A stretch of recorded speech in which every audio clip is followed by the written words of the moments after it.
Hey, Ray. What you doing? Hey, Mom. I just got out the shower. Okay, cool. Yeah. I learned about skin assessments. I'm going to show you, okay? Okay. Great. So, I'm going to teach you how to do your own skin assessment, which is good to do when you get out of the shower. Preferably, you'd be completely undressed. Correct. Because you want to check every single inch of your skin, okay? So, I'm going to teach you about that, and I'm going to do a skin assessment on you as well. Sounds perfect. Sounds good. So, let's see if I can put this somewhere where I can see. There we go. All right. So, as a nurse, when I would go to do your skin assessment, I would wash my hands, of course, and then I put my gloves on.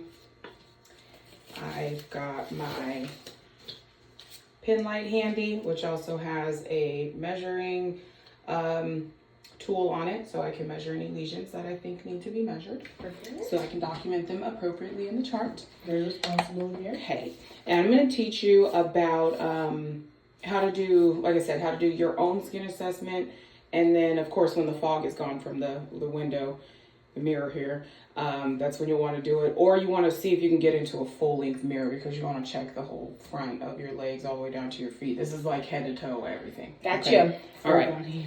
So, what we'd want to do, it's easy to do this like methodically. So we'd start head and go all the way down to toe. All right. So, hair, people don't realize looking in the hair is very, very important. So it's not just, you do want to check like the texture of your hair. If your hair's gotten really dry and brittle and it's cracking, that's a problem. You want to talk to the doctor about that. And then like for you, like how you did last night, when you put the oil on your scalp, when you do your whole hair washing routine, every part that you make, like this part here, you're going to want to look. You might need to use your own handheld mirror to check the back of your head, but you're going to want to look for any lesions or redness. You have way too much hair, as you can see, Professor Pence and Professor Evans. This is only one side of the hair, all four of these braids. There's too many hairs here. I don't want to take them all out. So, ideally, we would section off very thin sections and look through and really check the scalp. You don't want to see any red lesions, any cuts or abrasions, any ulcerations, which are like wounds. Okay. Anything like that, any moles.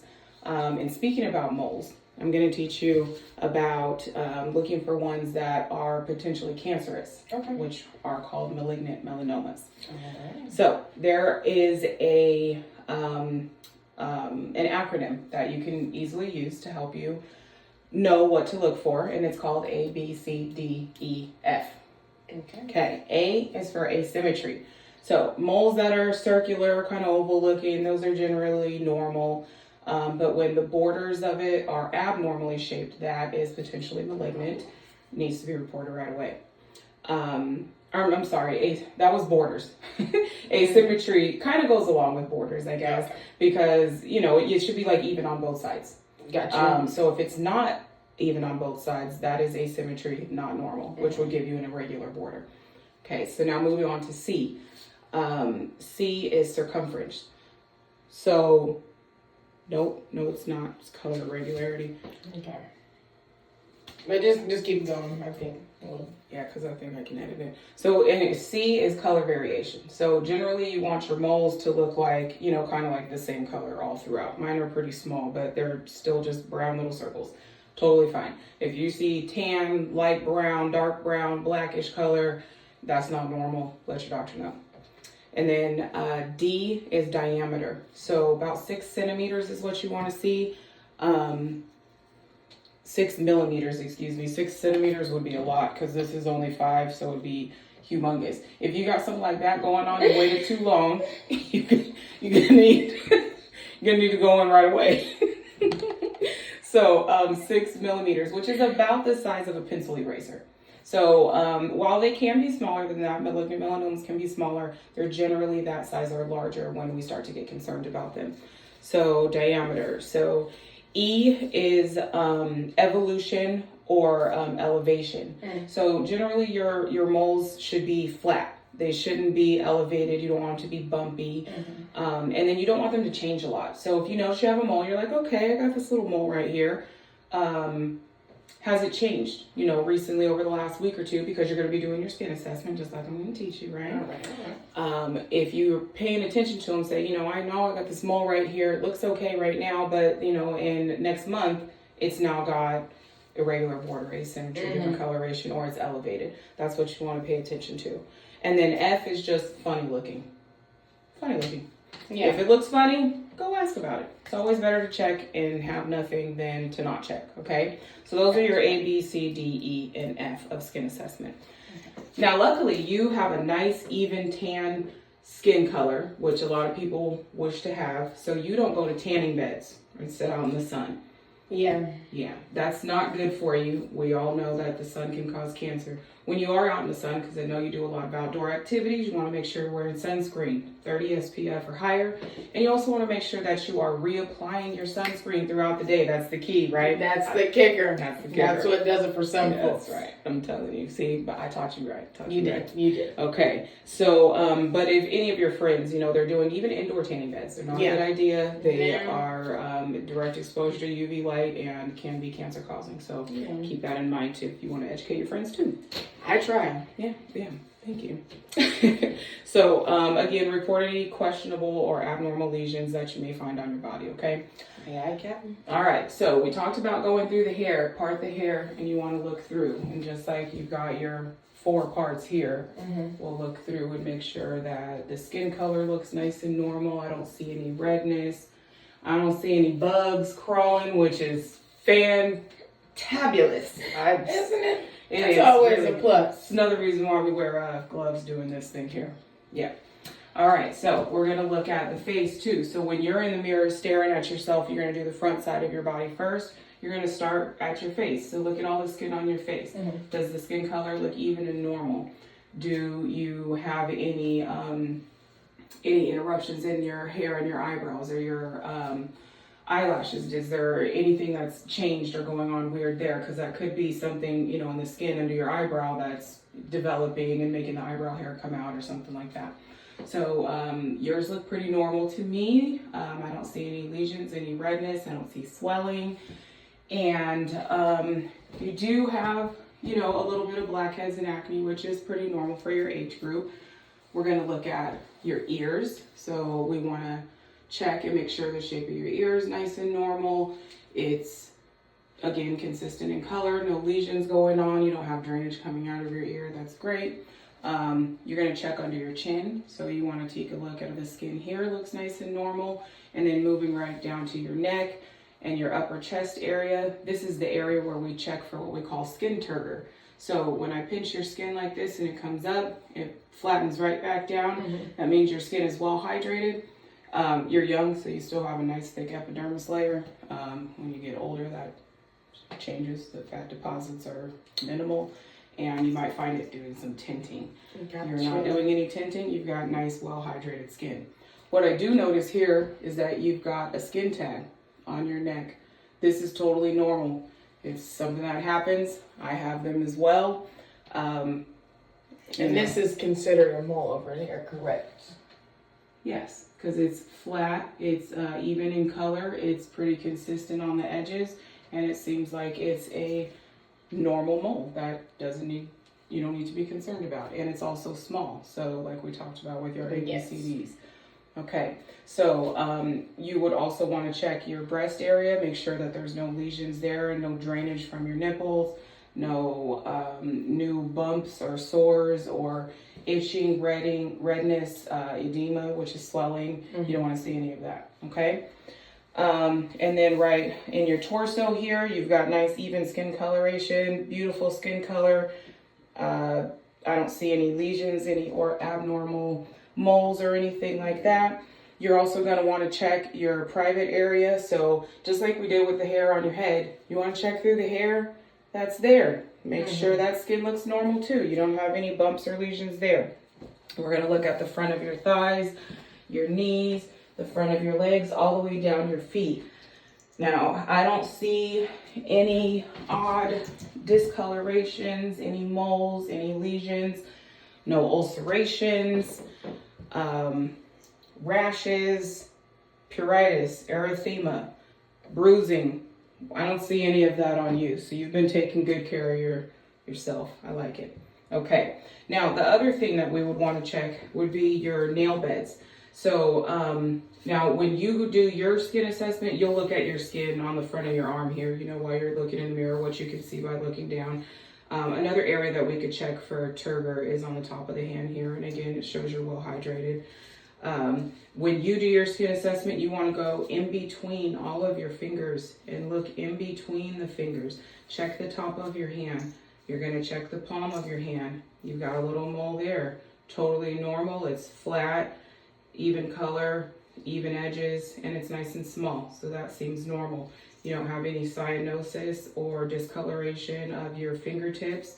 Now I know you've got your nails painted, but I do know what your fingernails look like.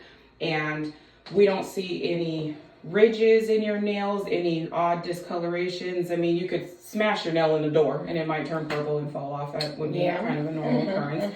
But if your nail were to turn purple or red underneath and you did not injure your nail, you might want to get that checked out. There's a thing called clubbing of the nails. So instead of your nail bed being nice and kind of flat or just have that natural like 160-degree curve from your cuticle to the nail bed, clubbing, it would start kind of bumping up. The nail bed itself would bump up, and that's not normal. Spooning of the nails, which would be the opposite, that is not normal. If you notice pitting in the nail bed or you notice any linear marks, either horizontal or lengthwise, that's not generally normal. Brittleness, yellowing, things like that, those are generally not normal and they can indicate like vitamin deficiency or something like that. So yeah, so again, with like brittle hair or brittle nails that break often, that would be a concerning thing that you want to talk to doctor about. All right. Okay, now, so what you would do next is you turn to your side and then you'd utilize the mirror to check the side of your arm as far as you could see, side of your leg, all the way down to your foot again. Here I noticed that you have some, I think it's called keratosis pilaris. I think you taught me that actually.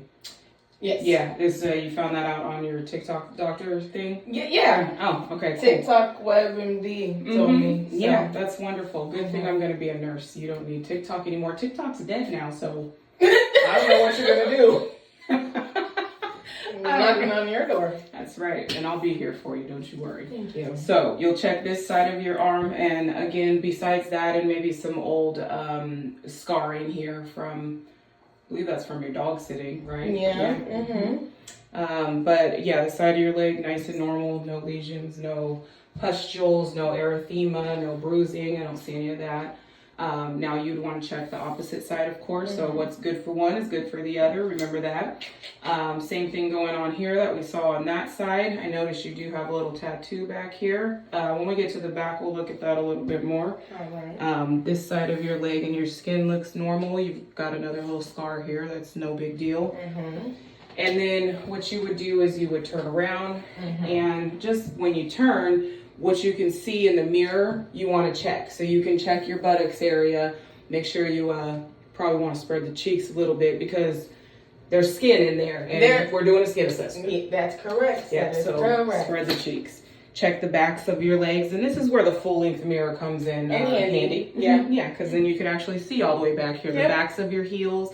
Now, if you were in a hospital bed laying down immobile, I would be worried about the backs of your heels as a pressure area. Okay. So, should you ever work in a hospital or follow your mom's footsteps, just remember this. You do, yeah. Any bony prominences could be pressure areas. So, be like the sacrum here, the sacrum coccyx area, the sides of the hips, the backs of the heels, the posterior heel.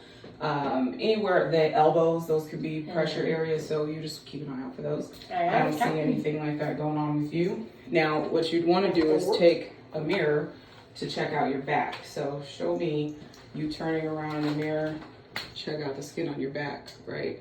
There we are. Yes, and there so she is in all her glory. There she is in all her glory. Absolutely. absolutely right. You are glorious, daughter. So you want to check the back of your head here, the back of your neck. Make sure that all looks normal. The spine is also an area where it can be a pressure point. These are the pressure points that you would see laying in bed as well. Everything looks normal. You do have some scarring from either having acne over the years or that keratosis pilaris. Thank you. Yes. You do have a keloid here, which is from when you were younger and I had you get a biopsy. What's crazy is that biopsy was done right over in this region. Yeah. And as you've grown, it's traveled all the way over here, which is very interesting to me. So, but it stayed the same size. Yeah, it didn't grow. So that's a good thing. Yeah. And it's a little bigger. It wasn't, I don't think it was that big at first. You know what? If that's what you believe, and it'll make you less mad at me for getting the biopsy, it's not grown at all. Absolutely not. So I'm gonna go with you on that. So that's what you'll use your mirror for. One more thing to use your mirror for. When you go to check the nether regions here and the bottoms of your feet, the mirror comes in handy. So you'd want to take a seat either on the toilet or a little chair you have in your room, and you're gonna check the inner part of your thighs. You want to check the skin in your private area too, because again, it is skin. And I know you see a lot of things on TikTok, and you want to make sure you don't have any of those things. There's a lot of stories. A lot of inappropriate stories. They will get you, make you real paranoid, right? Yeah. Yeah. So make sure you don't have any TikTok issues going on there. Yeah. So the other thing you can do is use that to look at the bottom of your feet. Now, you're pretty flexible here. I don't think you need that mirror for the bottom of your feet, but you got the right idea there. Yeah. So you don't, if you have any blistering, yes, in between your toes. Good job. You are so hired. We need to hire her, Professor Evans. Don't we? Professor Pence, can we put her on the payroll? So, anywho, that's how you're going to check that. That's another way to do it is setting the mirror. That's what I used to tell my older diabetic patients is set the mirror up against the wall there to check the bottom of their feet for lesions and sores, as they often have what's called diabetic neuropathy and they can't feel the bottom of their feet. And that is no bueno. No, it's no bueno for sure. Okay. I think that is going to conclude my assessment of you today. We have checked your skin from head to toe and in between nooks and crannies. You know what I just realized we forgot? Your underarms. You got to check your underarms. The other thing is when you want to check the other side of your arm here, you would put your hand in the mirror like this, and you can check your elbow and underneath your arm. And then since you have that bush there, you would treat that just like you treat the hair on your head. Yeah, get in between that bush. Check that skin. Make sure you don't have any bumps or lesions. Yes, that's deodorant. I'm glad you're wearing it. Thank you. And let's check your other armpit while we're here. Yeah. So we want to go in between. Pull the skin taut would make it easier. A nice time to use a pen light here and make sure I don't see any red bumps or lesions in there. All right. The other place that I just thought about as well that's important for me to check is behind your ears. So you want to make sure that there's no lesions happening in the crease here. You could have dryness and cracking, which could in turn get infected and cause other problems. The skin coloration looks normal. You can let that ear go. All right, you've got a little mole on the top there. That's normal. I can see your veins in your ear. That's probably normal. All right, that's gonna complete my skin assessment for today. Thanks, see you tomorrow.